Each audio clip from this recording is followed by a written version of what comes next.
In your morning news now, Vernon County Police have a Viroqua man back in custody after the man made it all the way to North Dakota. Police extradited 48-year-old Jesse Britt from Fargo to Vernon County Jail. Britt missed a November plea hearing on 9 burglary and theft-related charges. He and 2 others were arrested in 2021 for allegedly breaking into an AT&T facility in the town of Coon. Britt had been out on a $3,000 cash bond. He's now held on a $10,000 cash bond and faces more charges, including felony identity theft and felony bail jumping. He has an appearance for the newer charges Wednesday morning. Local burn bans are still in place due to the dry conditions. Any type of outdoor fire has been banned in Onalaska, Holmen, and the town of Holland, the town of Shelby, the town of Bergen, and Stoddard. That includes campfires, burn piles, and using fireworks. The bans are expected to be in place through tonight. The Wisconsin DNR has listed every county beneath Eau Claire with a very high fire risk. If your town wasn't listed, make sure to check with your local fire department before starting up any burns. If you think you're seeing more bees than wasps as you spend time outside, you're not alone. Experts say it's a busy time of year for the insects. Their nests are now full and they're searching for food for winter. That food search also makes them more aggressive this time of year, so health experts say there's a bigger chance you might get stung.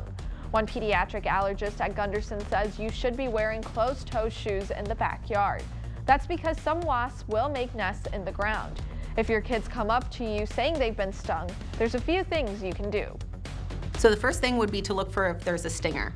And I don't recommend to dig into the sting, but take something that has a hard edge, so like a credit card or a piece of cardstock, and just swipe it right over the sting and see if you can grab a stinger out of that. If you dig in, you can introduce infection and break the skin more and cause more inflammation.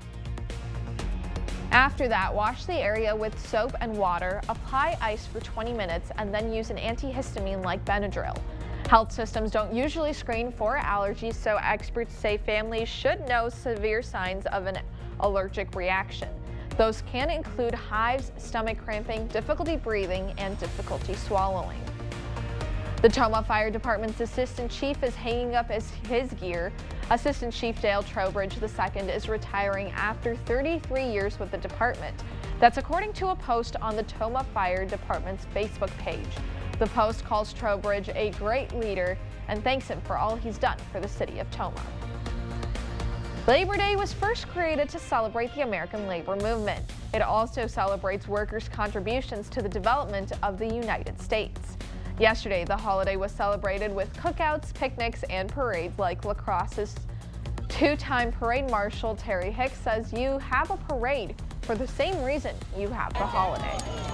Well, to honor all workers, mostly union workers, because we're the only organized group. You can't just go knocking on every door and say, hey, come on out and honor Labor Day. So you have to have an organization that can put the function together.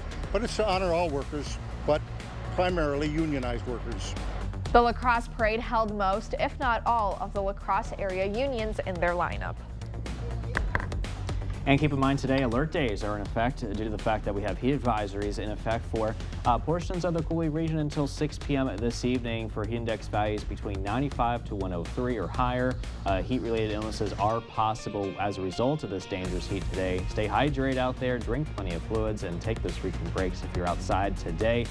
Temperatures warming up into the 80s and 90s here this afternoon. Under those mostly cloudy skies, slight chance of a shower or two possible. I think we'll have better storm chances tonight. We'll have to watch out for some of those storms turning strong to severe tonight as well. Some scattered leftover showers possible early tomorrow, but then, tomorrow, Thursday, and then into Friday too, will dry out a little bit. Mostly cloudy tomorrow and Thursday, but I think the main point, though, tomorrow through Thursday is that it will be cooler behind that front moving in tonight. We're going to go from the 90s today to the 70s over the next few days. Yes. Huge drop. I organized my entire closet this weekend. Yeah. I pulled out all of the sweaters to the front. I'm ready, You're ready for fall. Ready for the air to get crisp, ready for it to be, this is my favorite part of fall, Gilmore Girls, the show. It is Gilmore Girls season. I watch that show religiously every fall. So then you're going to have to put your clothes on as you watch it, right? Exactly. it captures the perfect fall vibes, the fall music, the soundtrack. It's great. Yep. Thank you for watching News 8 Now. We'll see you back here later today at noon. Have a wonderful Tuesday.